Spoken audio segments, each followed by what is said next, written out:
So, hello everybody. Welcome to today's session from the Virtual Global Spine Conference. I'm Alexander Mameghani from Switzerland, near Zurich in Baden. And as I mentioned before on Twitter, I will talk about posterior procedures, posterior cervical spine procedures that are really, we have many of them, and only few can handle all of them, and I will run through some cases. Today, so it's midnight here in Switzerland. We had a pretty tough day, and I am still in hospital, so I will share my screen, and again, I will do it like this. Um, and I hope that you are able to see this. And I will go here now to the presentation modus. So I always use these Menti interactive tool. You can take your mobile phone and take this QR code, and you will be immediately in this poll. This is absolutely anonymous. Nobody will track you down, and nobody is able to see what you are voting for. I would encourage you to participate in these polls. This is really easy questions. It is a little bit more fun to have an interactive discussion and an interactive session. So my disclosures tonight, nothing has to do with the session. I just want to highlight that I don't have any relations to the company Providence Medical. This is only one implant name I will mention here, but I don't have any stocks or don't have any relation to this company. So posterior cervical was once when I started in 2002 in neurosurgery, it was just decompression, and we did some Gallian Brooks, some wiring. But in 2002, despite the technique of lateral mass and screw fixation has been available, it wasn't widespread. So in the last 20 years, we learned so much, but yet we don't have the best experience. We don't have the best evidence of what is really working and what's not working. We see these long constructs on social media, like from occiput to C2, C4, and it is working. We know it is working. Some patients are very happy. But evidence, RCTs, we don't have. So this is the posterior. I'm not sure whether I can go into presentation mode so you can see the all these Earl above there. But this is our view to the cervical spine intra-op. When we detach the muscles, when we expose the spine. And again, I would love, you can see the QR code during the conference on several slides. I want to highlight that we can use 3D navigation, and it's really fun. This is what I posted on Twitter. I take a CAT scan, which is performed in the radiology department, and I will put it into my navigation machine, and you can see here the plate anteriorly. I can see and analyze the anatomy of the posterior spine when I do posterior procedures. I like the navigation very much, and the quality is really good, and the accuracy is good, and you can see when you are gaming a little bit with this tool, you can even see these impossible views, like looking into the cervical spinal canal, which is pretty narrow here, and I can crop these images however the kind I want to do it. So I have pretty much high tech in the operation room when I go to posterior cervical. This is completely different to anterior cervical. So ACDF, TDR, there's no need for any navigation. But in posterior, navigation is a good tool. Before I start with the first case, I want to ask the audience what procedures are in your portfolio? What are you doing in your clinical practice? I know we have some radiologists here in the audience. I'm very honored that you're looking this conference. It's so great. And you see some are mainly decompressing. Some are really absorbed by different kind of surgeries, and then they say, I do emergency laminectomy or lamifusion. But we have many different types of procedures. And when you want to learn all of them, you need some time, some patience, and it's often hard to learn something new, but it's worth it. So the last thing I learned was laminoplasty. One of the first surgeries I learned was the foraminotomy, Fricom. It's called Fricom in many parts in Europe. Because of the Norwegian or Swedish, he was in Norwegian, but he was working in Sweden, surgeon Fricon, Ragnar Fricon. Fusion, of course, I'm from Switzerland. Everybody knows Magal. Fusion, I learned later. But today, many do the percutaneous stabilization. And all of you who do it, MIS, I'm interested in your experience. I can't do MIS, although I have navigation, although I do a lot of stabilizations, but I don't do it percutaneous. So let's start with the first case, because this is a case-based conference. It's not a lecture. So I have nothing to disclose, and these are just cases from my clinical practice. It's a 72-year-old female patient. She is suffering from a classic C8 syndrome on the left side, which is her dominant side. She had a motor weakness, can't do all her hobbies, and things are dropping out of her hand. She is very unlucky. The severe pain, she can cope it with a high dose of NSAIDs. And she comes to you after, she came to us after 6 weeks of pain. It's not getting better. So this is the X-ray. AP on the left side, lateral on the right side. You see there's a lot of degen going on in the mid-cervical, like 4, 5, 5, 6, 6, 7.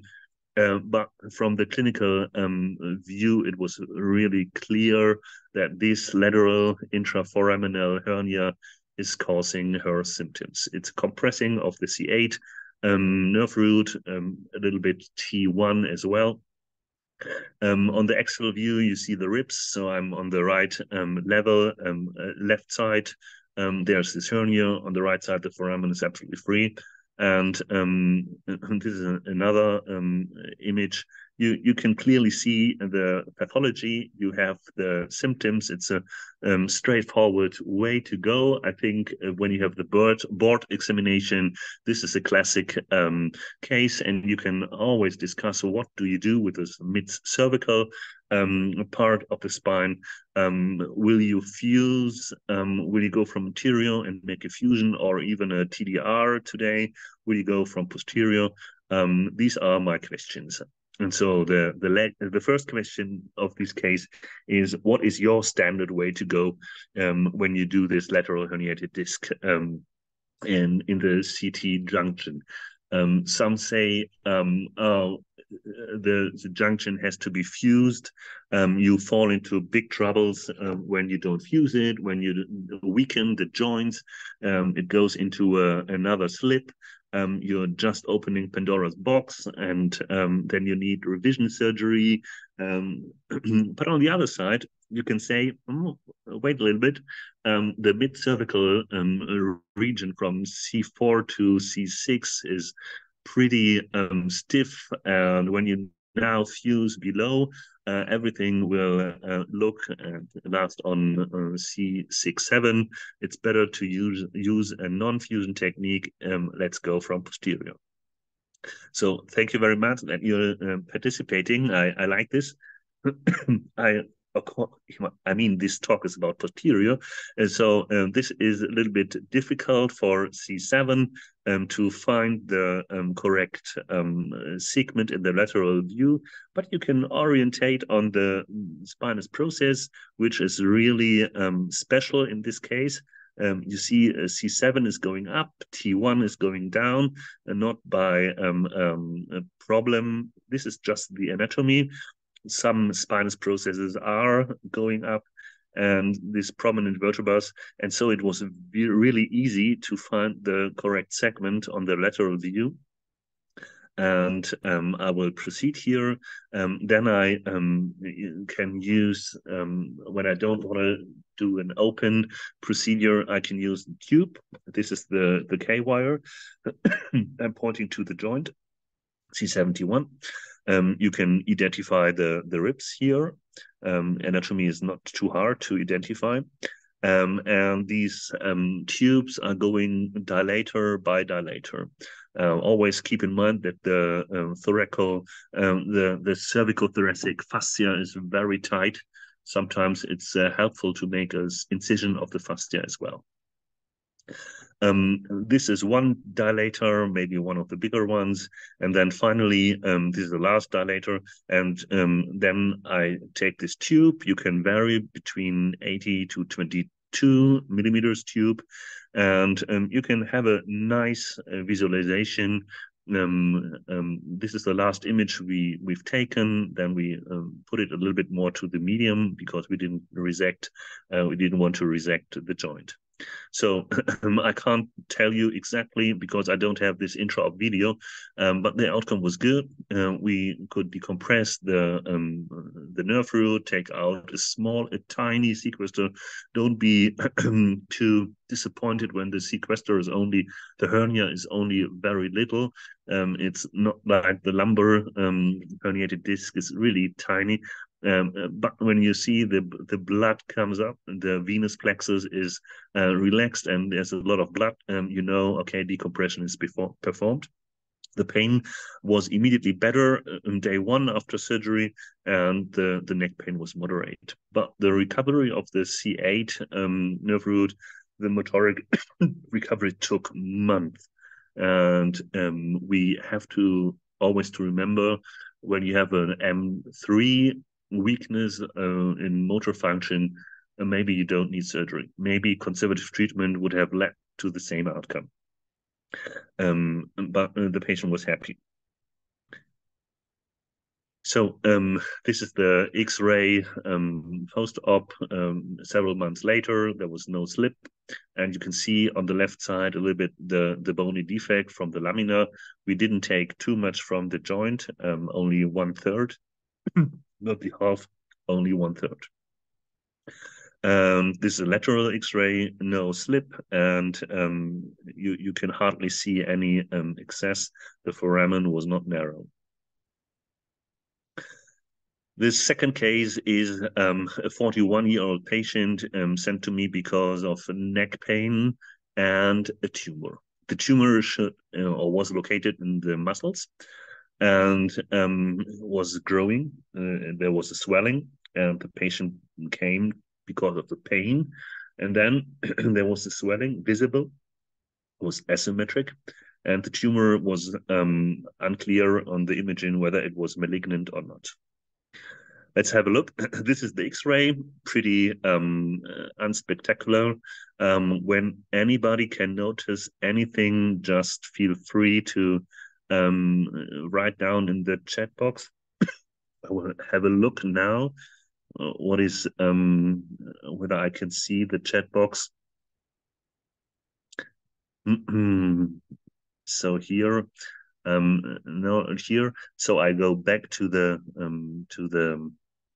presentation, and so this is the tumor on the left side in the muscles, and I know exactly a radiologist is online. Please just give a command if you want. Maybe Amna, can you unmute her? Would be great if she can jump in. This is a tumor in the muscles. and it's from the signal in T2, it's like fat.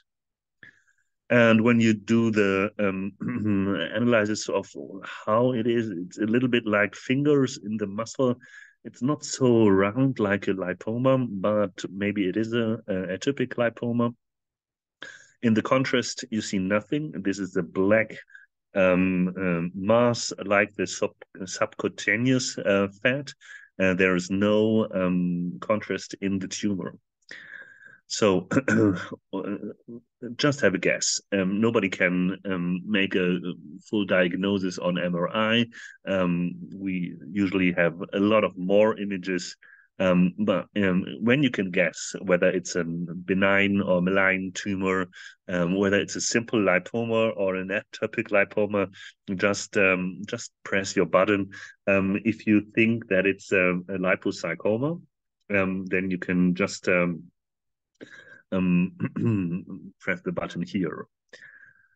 Hey, Alex, it's Wendy. I'm looking on my phone, so I can't see it very well, but could you show us the post contrast one again? Or will that mess up Yes, of your poll? course. The post-up contrast is like this. It was dark, like the subcutaneous fat. It is completely dark. There was no nidus, nothing at all. I could scroll No through this dark septations. mass. Yeah, there's nothing, Okay. absolutely nothing. And in so many images, but this was the conference would be exploding by this tumor when we do too many images in this presentation. So many say it's a lipoma, a little bit atypic. Why atypic? Because it's not subcutaneous, it's in the muscles. The localization is not so typical. Again, our radiologist said it's a lipoma. Would you still go for biopsy first, or would you just say, okay, I go for resection?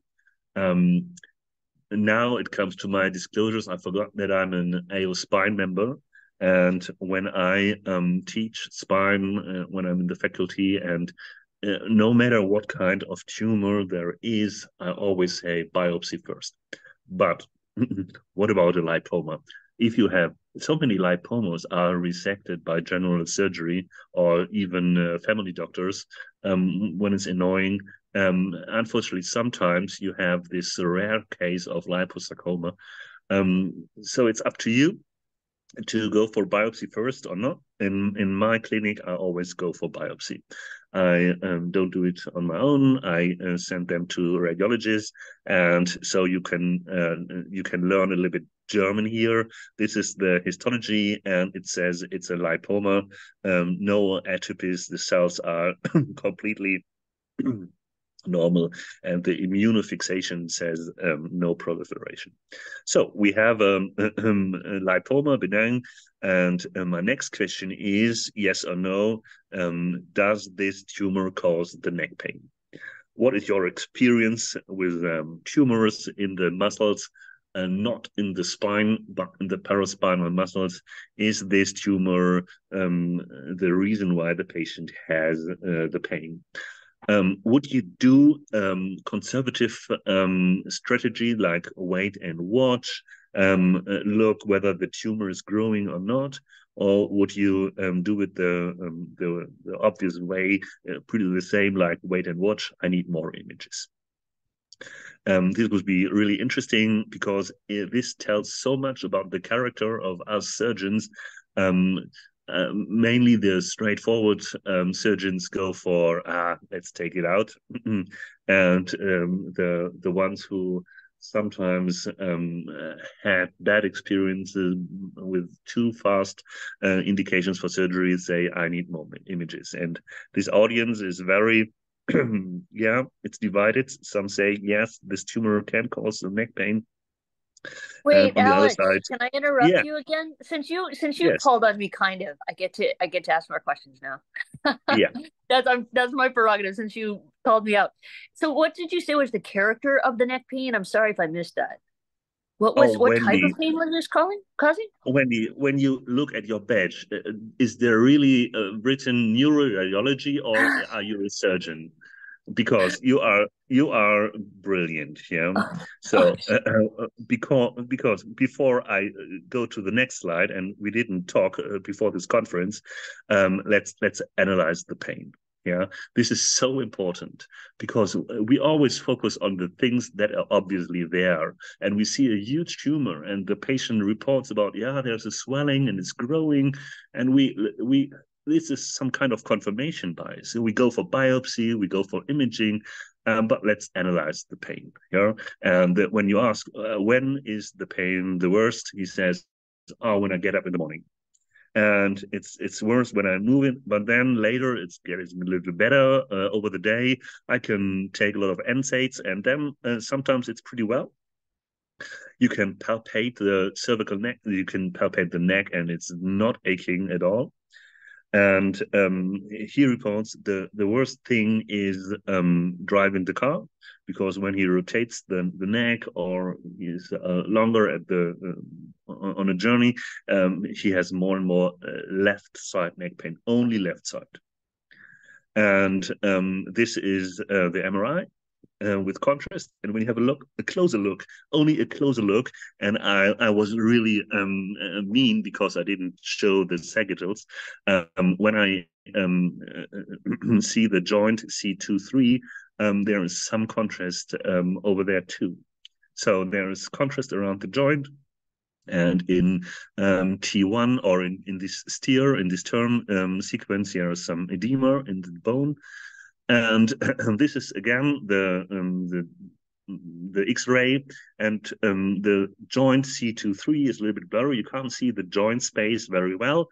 And so I thought it was be an osteoarthritis, and I sent him to the SPECT, because everybody said take out the tumor and the patient is fine. And I said to the patient, well, when I take out the tumor and we have the osteoarthritis left in situ, then we will have the same symptoms after surgery, and we will be disappointed. So sometimes it's really good to have more images. And this was just a lipoma, which was there, which was growing, which was atopical, but it was not the reason for the pain. It was the reason for the swelling, but not for the pain. So the plan was take out the lipoma and to fuse posterior with a standalone DTREX. And the DTREX, I will show you how it works. Usually it's a percutaneous, it's a minimal invasive procedure where you as a surgeon, and I guess in America, some interventionalists from radiology are able to target the joint, remove the cartilage, and also, let's say, destroy the joint intentionally, and put in some cage, small 1 millimeter or 1 dot something millimeter thick cage with a length of 1 centimeter, and this can lead to fusion. This is minimal invasive, it's ambulatory, and it's very easy, like 30 minutes in a skilled hand, an experienced hand.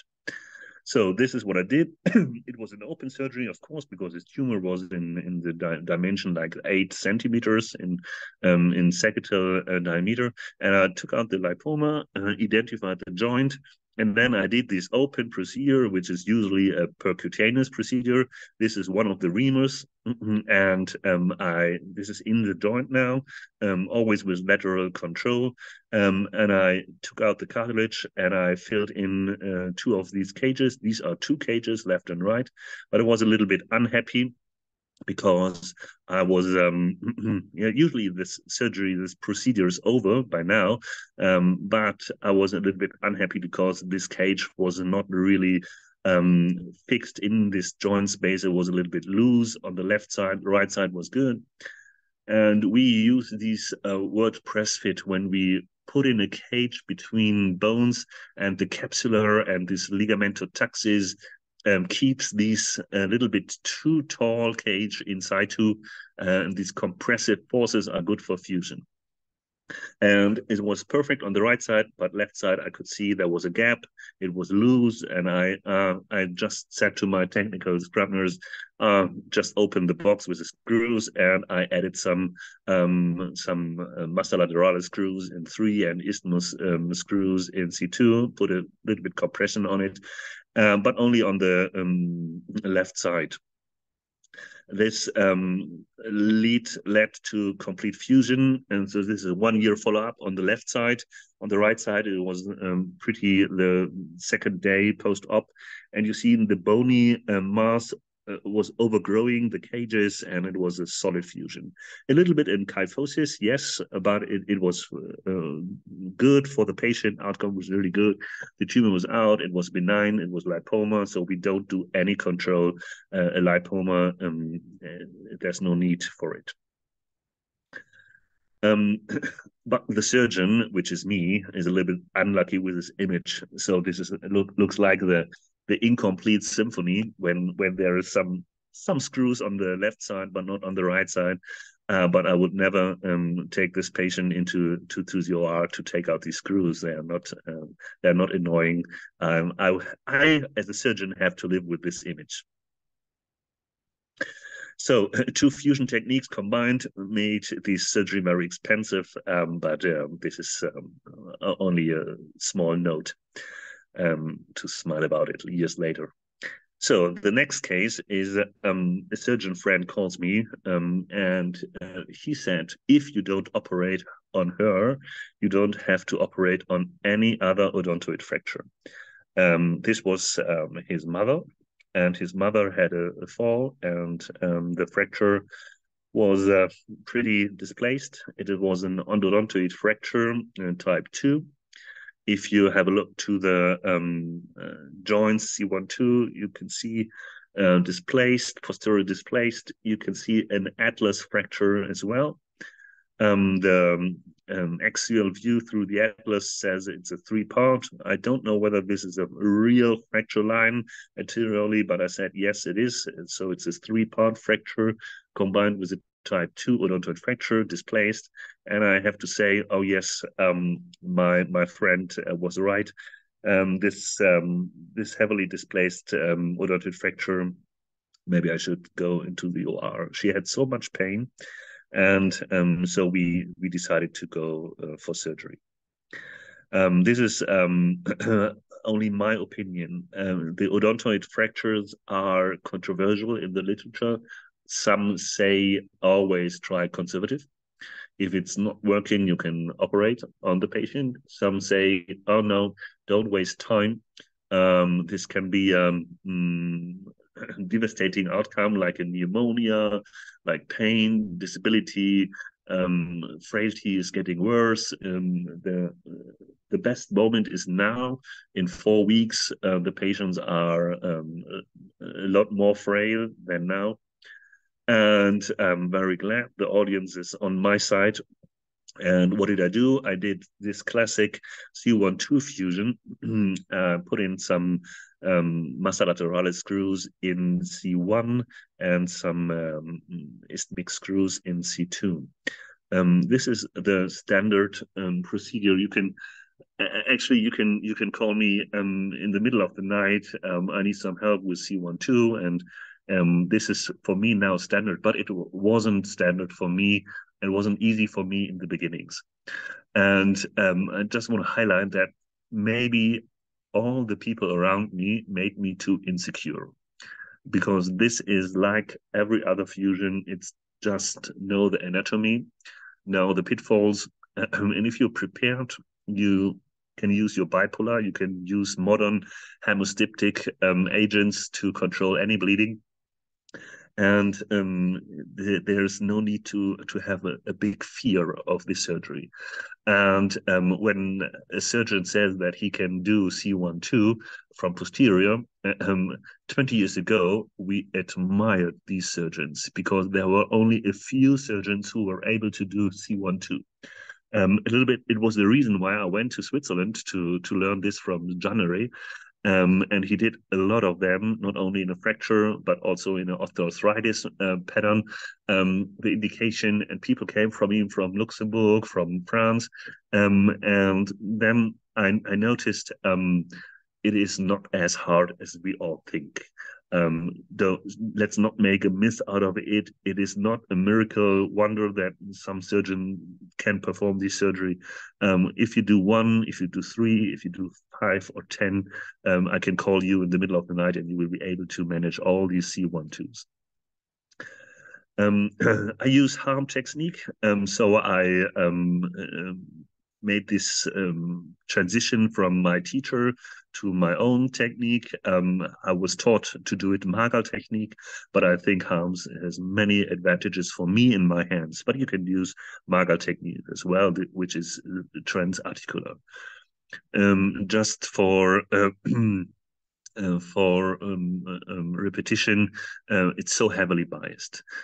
These myths of uncontrolled bleeding, I don't know why it's still ongoing. My attendings are all of them are learning this, and I don't have to stay in these surgeries the whole time. They will be able to manage this. My questions are more what is going on with C2-3 in the long run? And is C13 the better option? Maybe we can make a better rotational stability if we combine the three vertebra, C1, 2, 3, and not go to C1, 2. These are my questions. I don't know. The literature has no answer for it. After 1 year, everything is fused, the atlas fracture, and you can even see the anterior line in the anterior arc of the atlas is fused, so it was a fracture. The odontoid process is fused to the atlas ring, and posteriorly, this is only 9 months after surgery. I guess I would do it now, like 2-3 years later, everything would be fused. But the patient has had vertigo. And if you look to the 3D, you can see the vertebral artery on the left side, but not on the right side. So we've had a dissection of the artery on the right side, complete dissection, but there was no flow at all. We didn't know when this was occurring because in the X-rays and the CAT scans, sorry, not X-rays, when she had this accident, and the vertebral artery was fine. It was a little bit hypoplastic, but it was fine. And now, 9 months later, she had some vertigo. We did another angio CAT scan, and suddenly the right vertebral artery was missing. So we put her on aspirin, but that was all. No revision, no screw revision. It was just, we cannot handle a occluded vertebral artery with only minor symptoms. The neurologist is convinced that it has nothing to do with the dissection of the vertebral artery. So a nice X-ray, lateral X-ray, because the first X-rays have always been oblique. Nobody was able to have a good X-ray, but in the end, the X-ray was fine too. Just I want to mention today I do it C13, not C12. The next case is also an elderly woman, 87 years old, had a minor fall, and the special thing it was she fell exactly on the day when the government of Switzerland declared the lockdown, and everybody was upset in Switzerland, and especially the elderly, because they have been in greater danger. Everybody knew this, and she was on the emergency unit, and she repeatedly said, "I'm gonna die anyway due to Corona. I will not survive this pandemic.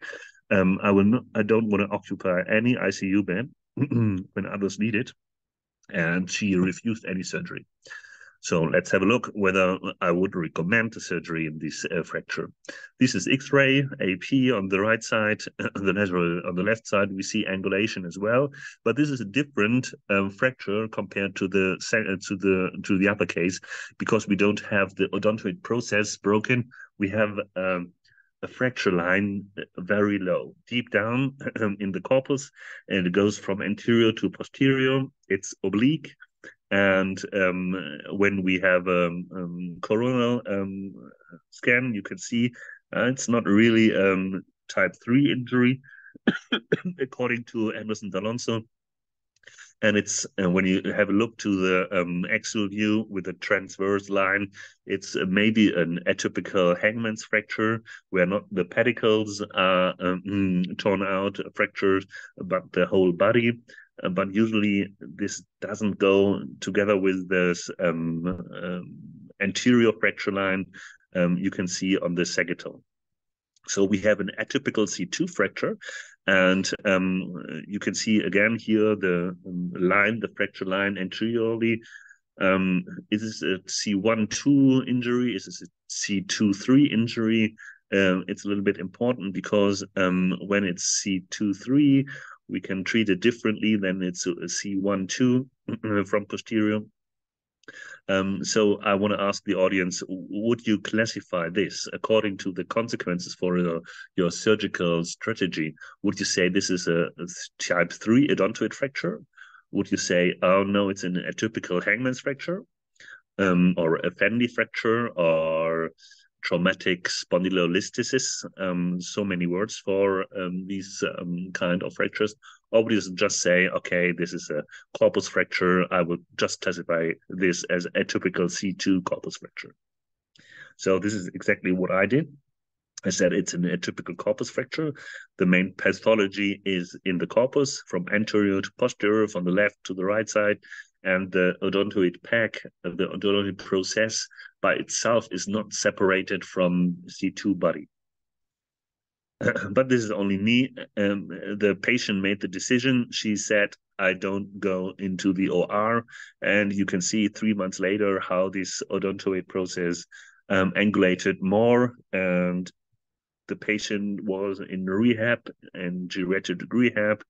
And the X-ray, she always asked, is the X-ray better? Is the X-ray better? And I said, listen, not really better, but how are you? And she said, oh, I'm a lot better. So this is 3 months follow-up. This is 6 month follow-up, the angulation and this, yeah, however you want to call it, displacement is ongoing, but the patient was at least pain-free after like 7-8 months. She didn't take any painkiller. And I received the first Christmas card in the first year of the pandemic. And after 1 year, everything was healed. So this is a corpus fracture completely healed. And if you look to the angulation of the odontoid process, it's not too bad. So there's some remodeling going on without the influence of me as a surgeon, which is pretty interesting because I did not expect this. And the patient is very happy. Received the third Christmas card this year, last year. And honestly, I just want to mention this because I bet you all thought I would do a C1-3. I didn't. The patient was fine. And you know this expression, you have to meet the patient's expectations. But what have the expectations been? She was convinced that she will die anyway to the to this situation at all. And 3 years later, she is happy with her loved ones, and I didn't meet her expectations as well. I just wanted to always tell her, stay optimistic. Let's have a look. Decisions are made. We can always operate when something went wrong, but she was fine. She was really fine, and I was astonished, image by image, and every consultation, every 3 months, she was really a surprising patient for me. So the next case is a 70-year-old woman. She had a rapid worsening. So within some days, she was from completely independent. She was unable to walk. She could not walk with sticks. A person had to hold her because she was so atactic. She had a motor weakness, and this rapid worsening led the family doctor to send her to the radiologist to rule out multiple sclerosis because family and whatever. And the radiologist didn't do a CAT scan of an MRI of the brain. The radiologist ordered by himself or herself, I don't know who it was, MRI of the cervical spine because he thought this is a tetraparesis. Let's do a check of the cervical spine. And of course, he was right. And so a classic situation, you see here all this contrast for, let's say, no reason. A good clinical examination would have been the best first step, and then go for quite standard MRI of the C-spine. You can see there's a lot of going on from posterior and from interior as well. So you can have endless discussions whether you go from anterior or posterior. And this is what I want to ask you as an audience. Would you go from anterior or from posterior? Just have a moment, a single moment, and of course, this talk is about posterior. This is okay, but you can do it from interior as well. Um, when you go to conferences, I think you will hear whether some surgeon comes from an interior philosophy or a posterior philosophy, or whether somebody wants to make it very fast. In ACDF, in an experienced surgeon takes less than 45 minutes. A laminectomy from posterior, nah, I would say a little bit longer. So this is the MRI. The next question I have is a little bit more specific. What would you do? ACDF 1 level, which means C67, the index level where the myelopathy is visible. Or would you go into a 2-level ACDF and include the upper cervical segment C5-6 as well? Or would you go for posterior, like a laminectomy C6? Or would you go into a fancy laminoplasty? Or would you do it front back from up front and say, okay, this needs full support, the full service? So nice. We have a one who is 1 level ACDF and 2 levels ACDF. And now it's me. I will, of course, say what I would I would do. I would do a laminectomy C6. And yeah, now the majority says ACDF. So I skip this slide and go further. This is my laminectomy. I did only C6. And you see there's some part of C6 visible as well. I was a little bit, yeah, um, arguing with myself whether I should have done these extra 5 millimeters or not. But it's no change. The myelin was decompressed. The patient had a rapid recovery. She was really fine. She was able to walk. The motor weakness went away, and she was really happy. But she had worse neck pain after 6 months. And I only did 1 laminectomy, or not even 1 laminectomy. And this is X-ray. You don't see any kyphosis. So straight in the MRI, you have seen it was decompressed. But when you do this flexion extension X-rays, you can see, oh, there's a little bit too much movement in C67. And this is exactly where the laminectomy was performed. It is a weakening of the segment. Maybe the hypertrophy of the flaval ligament, of the yellow ligament, was due to this instability, this chronic instability. And in the end, even the patient was fine from the neurological point of view. She wasn't fine from the clinical point of view, from the pain. So I added a 2-level ACDF. So all of you who voted for ACDF 1 or 2 level, you have been really good. You have been right. This was what helped her the most. The next case is pretty hard for all of you who are working in a clinical setting with the emergency department. 70-year-old patient comes with ambulance, rescued from home. She was intoxicated. We were not able to get any direct information from her. She was found, police, everything. You know these cases. If you're working in a hospital, in a public hospital for a longer time, and she was not moving her legs at all. And you get this call in the middle of the night, hello, have a look at this X-ray. What shall we do? And as always, Wendy will ask herself, why do the Swiss do a plain X-ray in this setting? And yes, you are right. We don't need this X-ray in this setting. But in the night, the staff is not the. We have really not the best staff in full equipment in the nights. And then these decisions were made. Let's have a look whether the C-spine, because she had this scar from the ACDF, several scars in the neck from anterior. Let's have a look at the X-ray. So they called us, and we said, okay, go for a CAT scan. You see here the vacuum mattress. She's in full secure, and we put her into CAT scan. This is CAT scan, and we were able to see some slip on C4-5, and we could see some osteoarthritis around the odontoid peg on the atlanto-odontoial situation. And I said, okay, we will not be able to rule out a severe injury in spinal cord. Injury, we need immediately MRI. She's paraplegic or tetraplegic. Sensory level was like T5. And she went into the MRI. I just want to show you this parasagittal scans on the left and the right side. There was, everybody may say subluxation, but it was not luxation. So whether it's degen or whether it's traumatic, we can't say clearly. The MRI is necessary.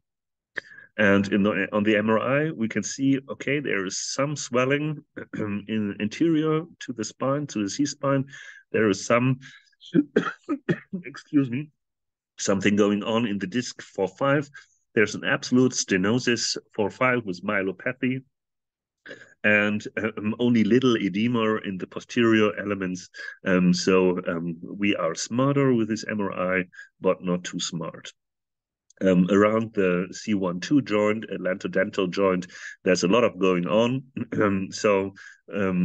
From ER admission to MRI, it takes like 3 hours, 4 hours in the night. So it was in the morning. The patient was less agitated, and the motor function came back. So it's this therapeutical MRI. I'm very happy that the radiology always manages to that the patient comes out better from the MRI than we send them to them. But we didn't. We were not able to make a good decision right now.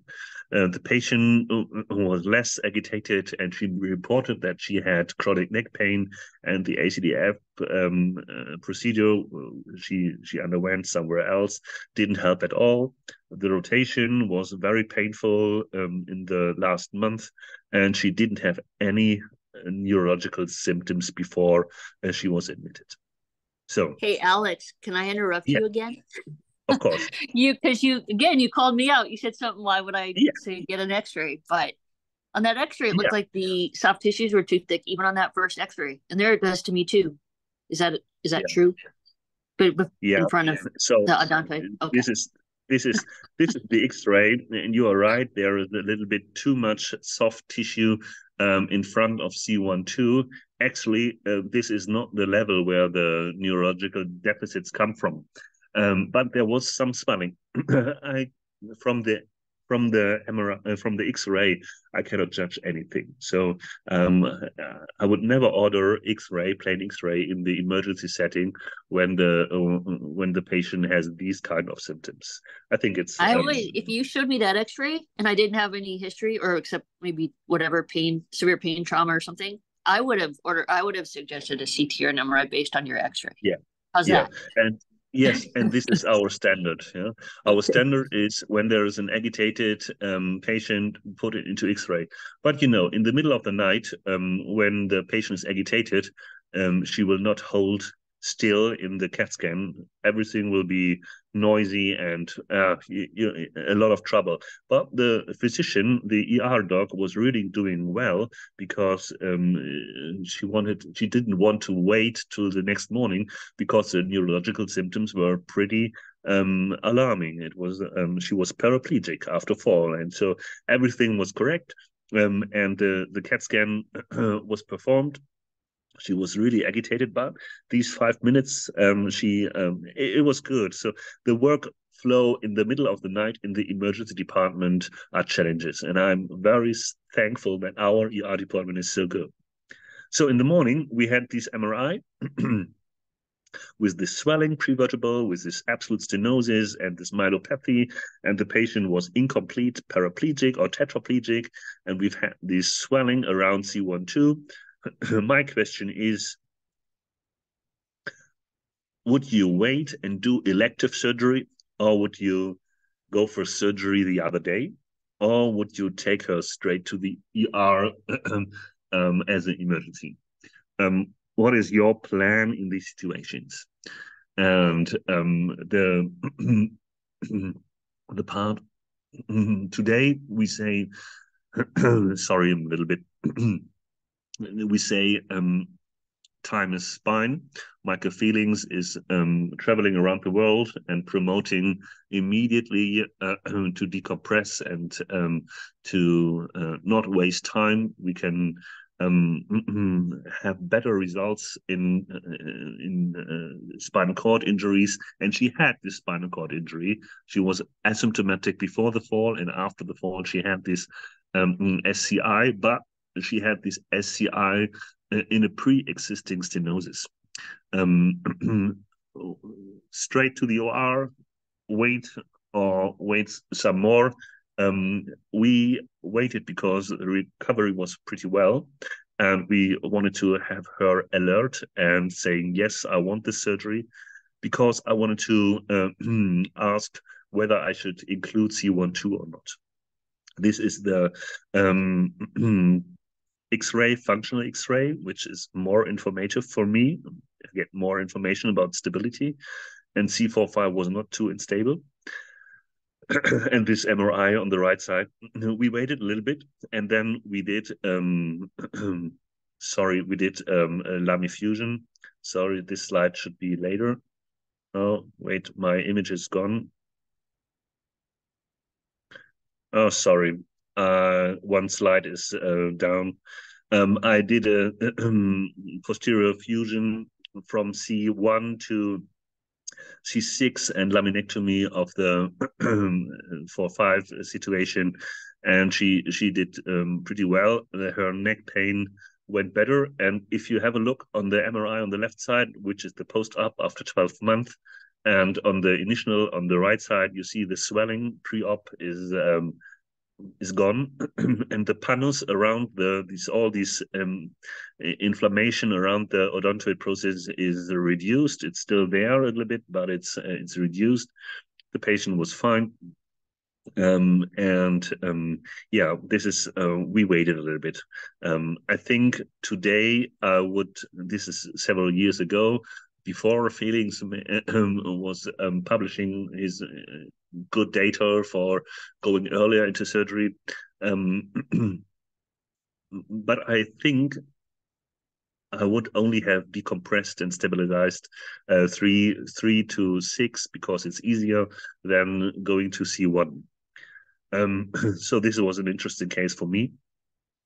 I wanted to share with you. So my take-home messages are: posterior procedures are so they make really much fun, but you need more knowledge of the anatomy, like in an ACDF. I don't want to insult anybody who loves the ACDF, but we all love ACDF because of the good results, the easy access, and the simple anatomy. So show me a C5, 6 ACDF and a 6, 7 ACDF, like a wonderful video, and I will not be able to differ what level this is. It's always the same. And posterior cervical procedures are they are more challenging, and they're nicer. You can do these decompressive and stabilization procedures in trauma. This should be available in your spine unit 24/7, because a patient can fall into a necessity to get a laminectomy after an ACDF as well, when there's an hemorrhage or something like this. So you need posterior procedures, and you should learn them. Only a few can perform all of them. So I'm still a learner. I learn MIS, I learn maminoplasty. I didn't learn this in my residency and when I was attending.